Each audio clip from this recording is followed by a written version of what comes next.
So I've been reading a lot of digital manga lately on the Shonen Jump app. I don't really talk about it on this channel as often as I would like, because I mostly focus on collecting and physical manga reading, but I really haven't been reading a lot of physical manga as of late, thanks to a small little game known as The Legend of Zelda Tears of the Kingdom. Yeah, that has taken up a lot of my time recently, and so the only manga that I've really been reading are digital series that I can easily access on my phone when I'm on the go, and it's just been a lot more convenient for me as a reader with a busy schedule. And I thought it would be an awesome idea to give you guys 7 manga recommendations, things that I've been reading on the Shonen Jump app. Now, I do follow a lot of series such as My Hero, Jujutsu Kaisen, which I'm also caught up with, as well as Kaiju Number 8 and Chainsaw Man. These are all series that I've talked about before on this channel, and I honestly just wanted to focus on series that I haven't mentioned or talked about on this channel. All 7 of these manga series are pretty new, pretty recent series that have started within the past year or so, and I have been enjoying all of them very much. So yes, I did want to come through with this video, but before we get into the 7 manga series, I do want to say if you enjoy this video, then make sure to leave a like and also subscribe to the channel if you do enjoy manga content, as well as hit that notification bell. That way you can get notified every time I do upload a brand new video, and follow me on all of my social media accounts, which are going to be listed down below in the description. But getting into these manga series here, like I said, they're all available to read on the Shonen Jump app. 6 of these series are weekly series that are in the Weekly Shonen Jump magazine. So we do get chapters of them officially every Sunday. And then one of the series I'm going to be talking about is from the Jump Square magazine, which is pretty much the Shonen Jump monthly magazine. Yeah, just wanted to point that out. But to start off these recommendations, I do want to recommend Akane Banashi. This series is actually the one that's been running for the longest amount of time, so this one does have a lot of hype. It is starting to get a lot more popular, especially now that it's in the like 60 chapter range. And yeah, this series is just absolutely amazing. I heard a lot of good things about it before getting into it, but actually reading it, this is a really fresh series for Shonen Jump and the entire shonen demographic in general. It follows Rakugo, which is a type of performance art in Japan.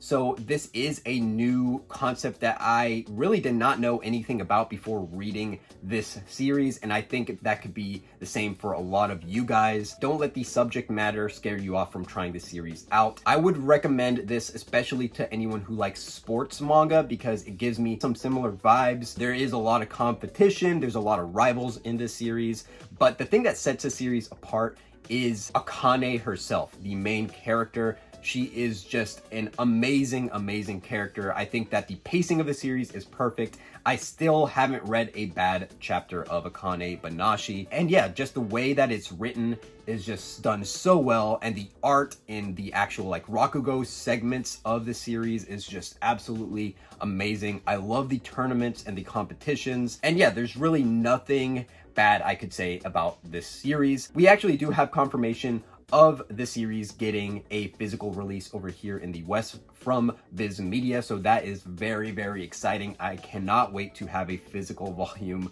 of Akane Banashi in English in my hands later this year. And yeah, there's so much more I could say about Akane Banashi, but I do think it is a very important manga, especially for shonen. You know, it has a very strong female lead with some other really strong female characters in the mix as well. And yeah, I definitely want to make a dedicated Akane Banashi video in the future, but for now I'll just leave it at that. Definitely read this series. But next up, let's talk about the Ichinose family's Deadly Sins. This is an amazing manga series also running in Weekly Shonen Jump. This reminds me a lot of the beginning of Promised Neverland, where there's a lot of mystery. You don't know where the story is gonna go. If you did like that aspect of the Promised Neverland, I would definitely recommend Ichinose to you guys. It seems like every chapter ends on a cliffhanger. You really don't know where the story is gonna go from here. This does follow a family that has amnesia, and there's a lot of dark hidden secrets. When when it comes to these characters' true intentions and motivations, the types of people that they were,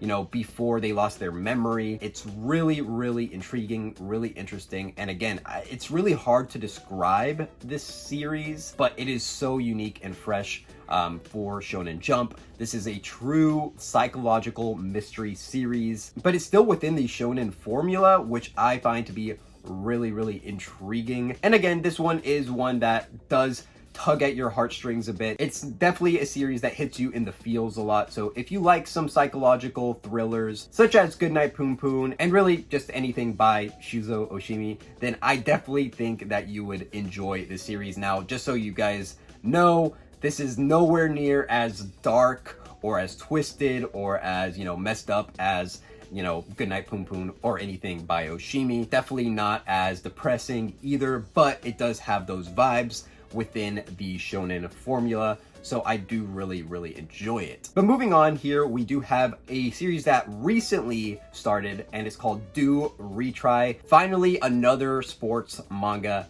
in Weekly Shonen Jump. I hope that this one lasts. This one has to do with boxing, and while we literally just started like the first actual boxing match in this series, I do really, really love the beginning of this story, as I believe it is set in post-World War II Japan, which I found to be really, really interesting. I love the main character's motivation here of wanting to pay for his sister's hospital bills because she's fallen really ill, and they also lost their parents as well, so it is really sad in the beginning, but I just love the vibe. I love the main character as well. He is kind of your typical shonen protagonist, but I do feel like his backstory and the setting here really does elevate the stakes of the fights, and I just honestly want this manga to succeed. I do think that this has a lot of potential in terms of the fights that are going to be coming up in this series, so hopefully it does well and stays in the magazine. But next up, let's talk about Fabricant 100. This is a series that I was not really sure of in the beginning,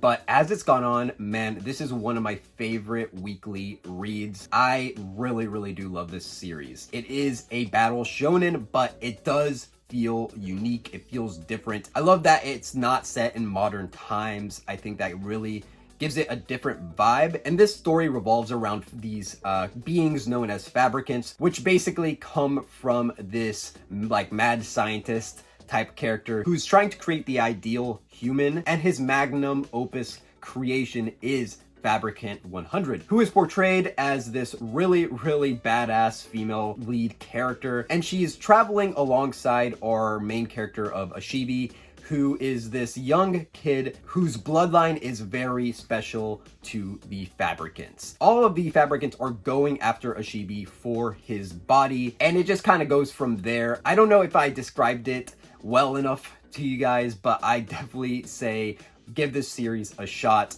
I love that in the recent chapters we got introduced to a bit of a power system with the sparks. I think that the way that they got introduced is really, really cool. And then we also got introduced to what seemingly is the main antagonist of Fabricant number 1, which is really, really awesome as well. And yeah, I really hope this series doesn't get axed, because it is just so good. I'm really, really enjoying it. While I do think that the art style isn't the best in Jump or anything like that, I do think it has a unique style, a unique presence as well. So yes, I do recommend you guys to check out Fabricant 100. But next up, I want to recommend Tenmaku Cinema to you guys. This is from the gate one of the most confident and just absolutely consistent manga series that has started in Weekly Shonen Jump. It's only a few chapters in, and every chapter has just been quality. This is from the same duo who made Food Wars, which is really exciting because they are manga veterans, and you could definitely tell from the confidence that exudes from the series. This one is about filmmaking, which I find to be a really, really interesting concept for a series. This one is really similar to Akane Banashi, so anybody who likes Akane Banashi or likes sports series, I think would really enjoy Tenmaku Cinema as well, even though, you know, it has nothing to do with sports, but it kind of has that similar vibe. Right now, the characters are trying to create a film, and I think that this kind of first arc is really just the beginning of what's to come with Tenmaku Cinema. The main kind of gimmick to this series is that our main character gets haunted by the ghost of a screenwriter, one that was not famous or anything, but there is a mystery aspect there as to who he was. And the script that he did write for the movie that they are making was supposed to be for a movie from a legendary director, but it just never happened. And now it's up to our main character to, you know, finish this film. So I'm really excited to see where this story goes from here. One thing that I will say is that the art is just absolutely incredible. I really do love the art style presented here. Tenmaku, who is the ghost character that this series is named after, he has an amazing character design, very iconic from the beginning. I definitely think this one will last in Jump. I would be super surprised and also very upset if it does get axed. But yeah, and it also does have some fan service in there, which is honestly kind of expected from, you know, the same duo who made Food Wars. I have no complaints there. I did just want to mention it. It's nothing too crazy. This is definitely not as over the top and out there as Food Wars from what I've seen so far. You know, who knows where the series will go in the future, but right now I really do think it's just a really well done slice of life manga about filmmaking. But the next series I want to talk about is another one that does actually have some fan service, and this is the one that I think is the most generic out of all of these. I do think that this series could get canceled potentially, and that is Nua's Exorcist. I don't know if I pronounced that right, but this series is another really new one that has started. It is kind of your typical Exorcist manga, but there's something about it that I really do enjoy.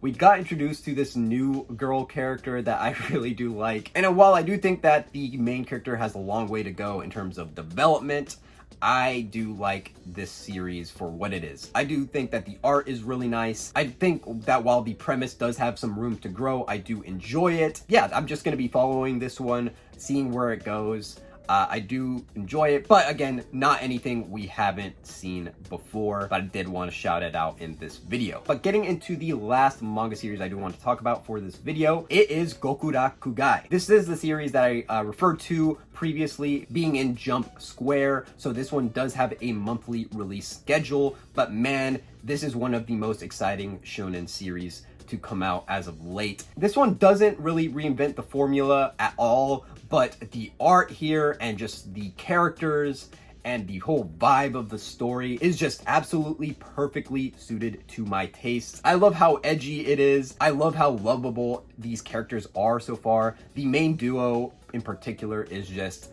really something else. I just love everything about them, their character designs, their personalities. Yeah, I think this series is going to be pretty big once we eventually get a anime adaptation. Now that probably won't happen for a few years, as this series only really has like 8 or 9 chapters out right now, but from those few chapters it really is that good. Like I said, I definitely think this one is going to be a smash hit in the future. It does have to do with like demon slaying. Our main character is half demon, half human, and he's kind of coming to terms with that in some of these recent chapters. There's a lot of mystery here. I think that the antagonists are also already very scary in the series. I'm just really excited to see what the mangaka is cooking up in regards to the future of Gokurakugai. And yeah, that's pretty much all I have to say about it. It's just really good. Definitely check it out, and check out all of the series that I mentioned in this video. If you guys have read any of these, let me know down in the comments what you guys think of them. If you guys want to see some more dedicated videos to a specific series, like I did mention, I do want to do an Akane Banashi video in the future. Let me know if you guys would like to see that down below in the comments as well. And with that, I will see you guys in the next video. Peace.